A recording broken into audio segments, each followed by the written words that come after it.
And thank you, Reed Corporate, for having us along today.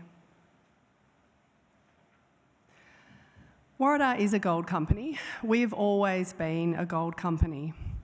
Now, we have two outstanding gold projects, one in Nevada called Big Springs, and the other, our flagship project in Western Australia called Golden Range. Now, we've been drilling at Golden Range in earnest. We've been drilling under shallow historic open pits, and we've been repeatedly delivering high-grade, good quality gold. And I'm going to talk you through our Golden Range project today. So I always like to start my presentations with a nice, clear summary of what we have in our resource portfolio. So in Nevada, we have just over 1 million ounces of gold, and in WA, we have 816,000 ounces. Now, these projects, they're quite geographically diverse.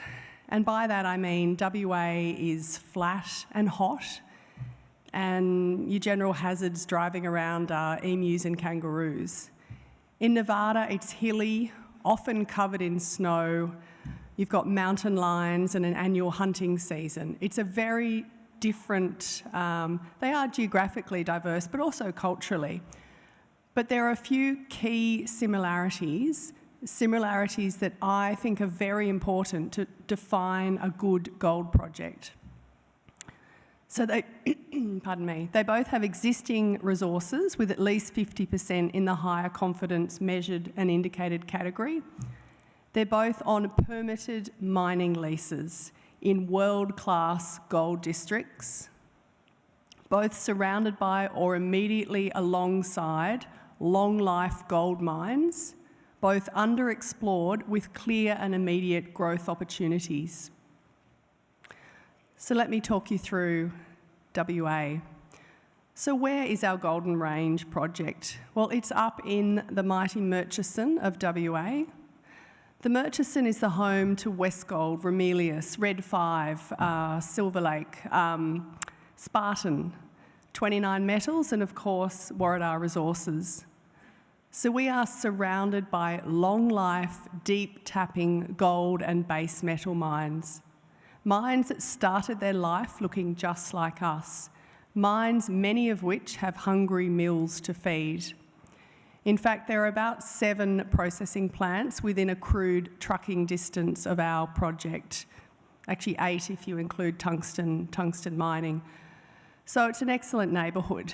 Importantly, we don't just own our resources on small postage stamp mining leases. We own the entire Central Greenstone Belt, 70 kilometres of the main mineralised shear. Also in this area, and this is quite critical for our strategy, most of the gold deposits in this district, they tap deep. And what do I mean by that? I mean the gold starts close to surface and it just keeps going. For example, Mount Magnet to our northeast, Ramelius is mining at 1,500 metres below ground. Now, the average drilling depth at our project when we took it on was 42 metres. There is an incredible opportunity to expand our existing resources and also to discover new deposits along the shear. So how do we plan to go about that? What is our strategy? Well, here you can see a map, the project scale map of what we have. Our strategy is threefold. We plan to grow Ricciardo first. You can see Ricciardo annotated there. It's the largest of the 6 deposits in the Golden Corridor. It's just under 500,000 ounces, and we've been drilling at Ricciardo this year, and we've got a resource update underway now. The second part of our strategy is to grow the deposits within the Golden Corridor. It's a 25-kilometre long stretch with 6 deposits, 18 historic pits, all on mining leases, all connected by a haul road. That is our focus area for growth. But importantly, we also plan to assign an appropriate amount of budget to the discovery of new deposits along the shear. Large parts of the shear have not been explored, and we plan to explore for new deposits along that 70-kilometre shear. So let me just talk you through these three parts of our strategy for growth. The part that we're focused on now is resource growth at the largest of the deposits, Ricciardo. Now this here is a plan view so we're looking down on the Ricciardo deposit. It's 2.3 kilometres long. We went out in February and drilled an RC program, and every single hole hit good gold. And we decided it was absolutely game on for Ricciardo. So we went back out in May, we drilled another RC program, and then we carried out the first diamond program at this area in over 10 years, and our results have been superb. We're getting 19 metres at 5, 12 metres at 7, good grade, good quality gold below the existing resource. And what we like is the fact that this was almost a test case for us. If we can show that there's good gold beneath Ricciardo, then we can do the same thing to the other 5 deposits within the Golden Corridor. If we have a look at what Ricciardo looks like from the side, so this is a long section. We've basically taken the deposit, sliced it down the middle, and we're looking at it from the side, so looking east.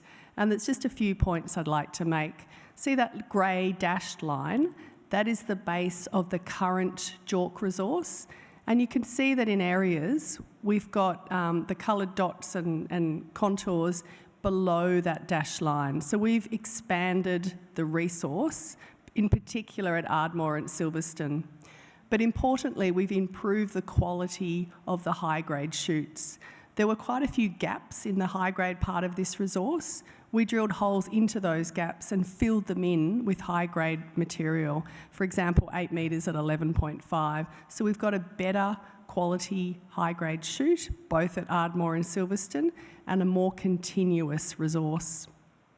We've also defined new high-grade shoots at Cops and Silverstone South, and importantly, and I think this is often, you may think it's sort of geological mumbo-jumbo, but it's very important. We now understand the structural controls on this deposit a lot better. And what does that allow us to do, or what does that mean? It just means that we can now forward project or model where the high-grade parts will be, and we can stick the holes into those parts. So we're optimising where we put the drill holes for further high-grade gold. If we just look at Ricciardo in another way, this time we're slicing it east-west and looking north, and there's just a couple of points I'd like to make here. You can see that green shape, or that light green polygon. That's the existing JORC resource. And you can see both on the left and the right that we've extended the resource at depth. On the left, we've extended by about 100 metres. And on the right, we've extended it by about 180 metres under the Ardmore pit. Importantly, both drill holes, we're retaining the high-grade core of the deposit. So on the left, we've got 8 metres at 4, and on the right, we've got 7.2 metres at 4.5. And it was really important for us to prove that the high-grade core of these deposits keep going at depth. So we're really pleased with what we're seeing here. Interestingly, on the right, we've now got gold mineralisation down to about 460 metres, and it's still open. We don't yet understand what's happening there, but we're delighted to see that. The southern part of Ricciardo, it's currently not as exciting as the northern part, but we still have 7 drill holes pending from the diamond program, 5 of which are down at the southern end. So if, for example, hole 59 ends up on extension to have high-grade gold, then it will be, it's then game on for the southern part of Ricciardo as well. Second part of our strategy, Ricciardo's in the middle of the Golden Corridor, but what about the other deposits? So from Austin in the north to Bugeye in the south, that's where most of our gold sits in the Golden Corridor, 736,000 ounces, 6 deposits, 18 historic pits. So far, we've extended 4 of the 6 deposits. Austin, we extended last year, 20 metres at 2, and we carried out 1 diamond hole in the recent program, 5.2 metres at 3.2. Solid extension, open at depth, more to do. I'm just going to quickly show you M1 and Windon Well because both of those deposits we have extended. M1, we put 3 holes in particular the hole here, 9 metres at 9 grams per tonne, was a fantastic resource infill result. We didn't expect the grade to be that high, it was. So M1 certainly has our attention. It's open at depth and along strike. And importantly, I think everyone loves a nice, good grade gold story where it's right alongside existing infrastructure. M1 sits right next to our processing plant. We will certainly be back drilling M1. It came up a lot better than we expected in the recent drilling. Importantly, Windon Well, the other deposit within the Golden Corridor, it's actually on a parallel splay. And why is that important? Because it means that we've got a search space wide open for more gold deposits, not just on the main shear, but also on other structures within our tenements. And this also has a decent grade, 2.9, the same as M1. It's a bit larger than M1, just under 100,000 ounces. And last year we extended it to the north by another 150 metres at depth. So we need to get back to Windon Well and do some more drilling. Discovery of new deposits along the shear. I love this part of our strategy. This shear is so underexplored. And in the fourth quarter, we've got an air core program targeting new discoveries in the southern part of the shear. And we've also got some RC drilling targeting a few select areas that we consider to be quite prospective. So it'll be great to get that program underway. I'll just make a short comment on antimony. Recently, we were very pleasantly surprised to find that we have quite high-grade antimony above our gold resource at Ricciardo. 5% antimony is quite high grade. If you consider that the only producing antimony mine in Australia, Costerfield, has a reserve grade of 1.9 and a resource grade of 3. And then Hillgrove in New South Wales put out a PFS recently with a grade of 1.3. So we absolutely need to follow this up, work out what we have. We've got the opportunity to re-assay a lot of old holes.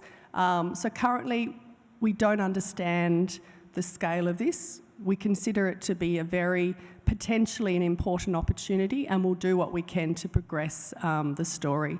So we'll have more news on that, when we're at a stage to release something. What is coming up? What is happening? What is in the pipeline? Well, we still have 7 diamond holes pending from our recent program.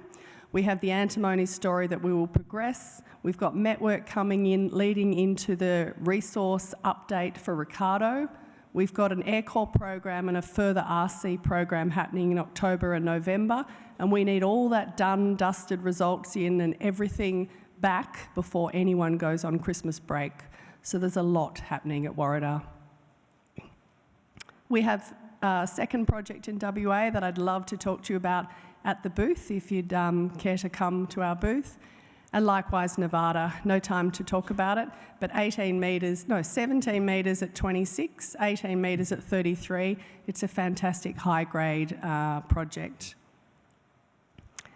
Corporately, what do we look like? We have a good register. I have a fantastic board. Mark Dearman and I, we have very diverse backgrounds and ranges of experience. We get along well. I also have a fantastic operations and geoscience team, so we are well set up for what we plan to do. In summary, and this is actually one of my favourite photos, it's a drone photo from the northern end of Ricciardo. You can see the RC rig, you can see the pits, you can see the haul road, you're looking out to the northeast, it's a beautiful day. To me, it epitomises the scale of the opportunity that we have. So we are targeting substantial resource growth within the Golden Corridor, and we have already demonstrated that this is possible, having extended 4 of the 6 deposits already. We still have results from our diamond drilling program pending. We have a resource update for Ricciardo well underway. We have an air core and RC program commencing again soon. We are steadfast in our commitment to growing this project. There's never a quiet day at Warrada. Thank you.